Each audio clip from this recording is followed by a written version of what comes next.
Keycaps unik, tapi kok bentukannya seperti ini? Dari kalian ada yang tahu nggak ini bentukannya seperti apa? Jadi ini adalah keycaps doi yang bentukannya unik seperti Lego ataupun mainan yang sering kalian temukan.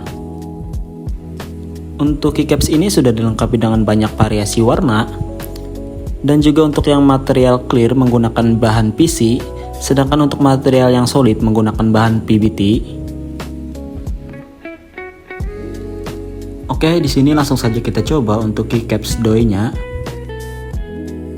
Jadi di sini kita akan menggunakan keycap yang clear untuk bagian sampingnya.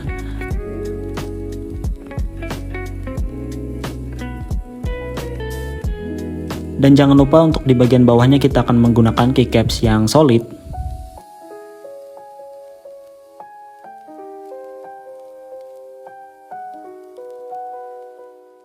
Untuk di bagian tombol enternya kita akan menggunakan keycaps yang transparan. Untuk suaranya kira-kira seperti ini. Buat kalian yang tertarik dengan produk ini, kalian boleh check out di keranjang bawah ataupun link di bio. Dan jangan lupa follow.